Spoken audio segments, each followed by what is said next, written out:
नमस्कार जी, मैं मंजू। आज नवंबर की 9 तारीख है और मेरा गार्डन कई महीनों से जैसे खिलता आ रहा वैसे आज भी खिल रहा है। तो आज मैं आपको एक बहुत ही खूबसूरत फूल लगाना सिखाऊंगी। तो मैं बात कर रही हूँ फ्लोक्स की। तो लास्ट ईयर भी आपने मेरे गार्डन में खिले देखे होंगे और खैर मैं इन्हें हमेशा से ही ग्रो करना पसंद करती हूँ। तो इन्हें ग्रो करने से पहले इसके बारे में मैं कुछ मोटे तौर पे जानकारी दे दूँ। तो फ्लोक्स के अगर आप फ्लावर्स देखना चाहते हैं तो मेरा आप पुराना वीडियो सर्च कर सकते हैं। पिछले साल भी खूब फूल आए थे, ढेरों फ्लावर्स आए थे। पर जब खूब सारे फूल आए थे तो मैं स्पेशली उस पर वीडियो नहीं बना पाई थी और सीड चुनते हुए सीड कलेक्ट किया तो तब मैंने वीडियो बनाया। तब तो फूल काफ़ी कम हो गए थे। तो ये आप देख रहे हैं इस पोट में पहले मैंने पता नहीं 21 या 22 अक्टूबर को मैंने जो पालमपुर यूनिवर्सिटी से पिछले साल सीड आए थे तो मैंने वो ग्रो नहीं किए थे, मैंने अपने गार्डन के किए थे।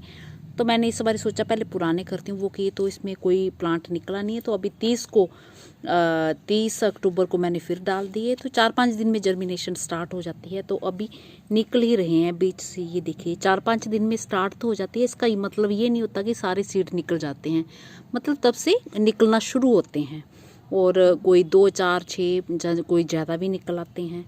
तो इस तरह से हाँ, अगर जो सीड पोड होते हैं तोड़ के डाले जाएं तो फिर जल्दी निकलते हैं, क्योंकि सीड पोड जो इसको भी ये टूटने में टाइम लगता है। तो इसमें मैंने साबुत ऐसे ही डाल दिए थे।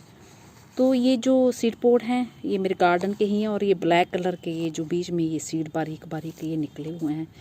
तो एक सीड पोड में ज़्यादातर जो 3 सीड निकलते हैं ज़्यादातर। अगर कई बार ये जैसे 1 या 2 भी निकलते हैं। ये देखिए ऐसे ये 3 सीड निकले ना, ये ज़्यादातर 3 सीड निकलते हैं। तो इसको मैं क्रश कर लेती हूँ और इसके बारे में जानकारी देती हूँ। और कई बार ये न्यूट्रिएंट्स की कमी के कारण या कई और भी कारण होते हैं तो सीड अच्छे से तैयार नहीं होते हैं, फिर 1 या 2 भी बनते हैं और कई बार कोई भी नहीं होता है।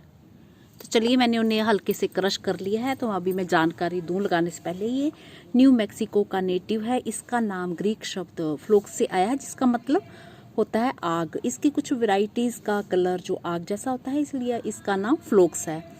ये एक बहुत ही पॉपुलर गार्डन प्लांट है। ये ड्वार्फ होता है और इसकी हाइट करीब 1 से 1.5 फीट तक होती है और ये बुशी होता है।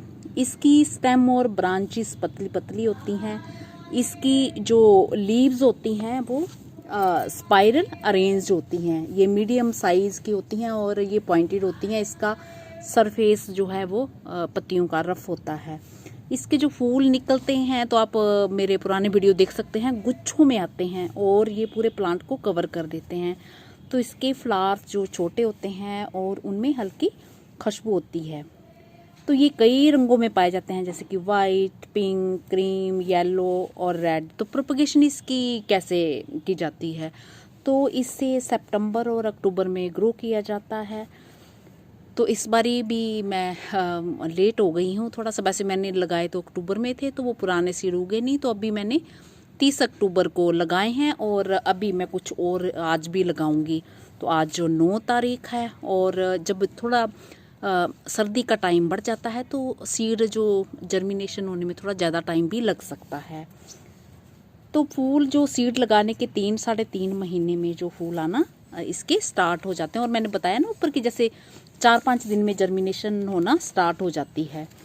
तो आप इसे डायरेक्टली क्यारियों में लगा सकते हैं और अच्छी ग्रोथ के लिए बहुत सारे लोग ऐसे करते हैं, सीडलिंग की जो है वो पिंचिंग कर देते हैं। बट मैं जो है पिछली बारी मैंने पता नहीं 10 इंची के पोट में शायद इसी पोट में लगाए थे तो इतना है और थोड़ा सा ज़्यादा, तो मेरे ख्याल से 10 इंची पोट है।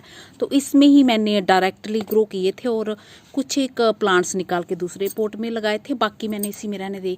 तो मैं ऐसा करती हूँ कि थोड़े ज़्यादा प्लांट्स रख लेती हूँ तो वो घने घने बहुत सारे फूल उसमें फिर आते हैं और दिखते हैं, वो ज़्यादा खूबसूरत लगते हैं अकेला अकेला लगाने के बजाय। तो इस तरह से कर सकते हैं। तो आप पोट में इन्हें ग्रो कर सकते हैं, क्यारियों में बॉर्डर के तौर पे लगा सकते हैं।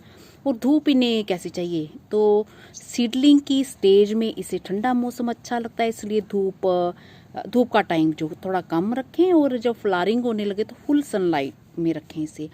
तो मिट्टी इसकी कैसे बनानी है, तो इससे लोमी सॉइल पसंद है और इसकी मिट्टी में जो ह्यूमस मिला होना चाहिए, ह्यूमस की खाद, जैसे कि प्लांट के पूरे हिस्से जैसे होते हैं ना, छाल होती है, पत्तियाँ, स्टेम, गले सड़े हिस्से जो भी होते हैं, जड़ें, सब वो इसको अच्छी लगती है, तो वो आप मिला सकते हैं। नहीं तो गोबर की खाद और वर्मी कंपोस्ट आप मिला सकते हैं। तो मैंने इस बारी पुरानी मिट्टी में जो है वो बस कोकोपीट मिलाई है। तो पानी कैसे देना है इसको, मॉइस्ट मिट्टी पसंद है, तो इसकी कई सारी वेराइटीज़ हैं, जैसे स्नोबॉल, फिर beauty, yellow beauty, blue beauty, twinkle, globe वगैरह। तो बस ये है इसकी जानकारी, और जिन मेरे बहन भाइयों ने नहीं लगाया है तो उसे अभी लगा सकते हैं। और इसमें से कुछ कुछ पौधे निकाल के ज़्यादा हो जाएं तो कुछ दूसरे पोट में भी लगा सकते हैं। तो इसमें जैसे बनी हुई है, और मैंने ये टैग, ये देखिए आज का भी लगा दिया है इसमें, क्योंकि मैं तो पूरे सारे प्लांट्स की पौध तैयार करती हूँ। तो मिट्टी को मैंने हल्का सा इसको मॉइस्ट कर लिया है, और भी पानी डालूंगी। और मैंने ये हल्के से सीड पोड जो हैं इसके क्रश कर लिए हैं। तो कोई कोई जैसे साबुत होंगे तो फिर वो उगने में टाइम लेते हैं, तो ऐसे दबा के मैंने अपनी तरफ से तो कर लिए हैं। तो अगर सीड पोड के साथ लगा दो फिर टाइम जो लगता है, लोग तो आते हैं, तो बस ऐसे स्प्रिंकल कर देने हैं, मेरा तरीका वही है। और मोटे सीड हों तो फिर मैं उसमें मिट्टी में थोड़ा दबा देती हूँ, या चिड़ियों वगैरह का थोड़ा सा वो हो तो थोड़ा सा दबा दो। तो चिड़ियाँ जो है आजकल उन्हें खाने में बहुत कुछ है, कई सारी हरे भरे पत्ते हैं, तो कोई कोई टाइम ऐसा होता बस ऐसे मिक्स कर लेना। तो चिड़ियाँ बहुत परेशान करती हैं, सारी पौध जो भी लगती है खा जाती हैं। और इसको हल्का मॉइस्ट मैंने पहले ही कर लिया था, मॉइस्चर है इसमें, पर फिर भी मैं इसमें पानी दूंगी अच्छे से, ताकि सीड जो अच्छे से भीग जाए। और जैसे हम स्प्राउट बनाते हैं ना छोले दाल वगैरह का, वही हिसाब होता है सीड का भी। तो इसमें मिट्टी में मॉइस्चर मिलता रहेगा और फिर जर्मिनेशन में इसे हेल्प मिलेगी। और सूखा नहीं रखना है, अगर सूखा हो गया तो फिर हमें प्रॉब्लम हो सकती है सीड निकलने में बस। तो ये मैंने कुछ हेलिक्राइसम के डाले थे, तो ये भी 4-5 दिन में जर्मिनेशन की स्टार्ट, बारीक बारीक दिख रहे हैं ये। और ये जिप्सोफिला के तो पूरे पोट में निकल आए हैं, ये भी 4 दिन में जर्मिनेशन स्टार्ट। और जो पत्ते वगैरह ऊपर गिर जाते हैं ना, आजकल पत्तियाँ झड़ती हैं, तो वो उन्हें उठा दें, नहीं तो फिर निकलेंगे नहीं, आपके प्लांट्स दब जाएंगे नीचे। तो आजकल मैं मिट्टी नहीं बना पा रही हूँ क्योंकि मेरी कोकोपीट ख़त्म हो गई है, तो शायद कल तक आ जाए, फिर मैं मिट्टी में मिक्स करूँगी और कुछ फिर ग्रो करूँगी।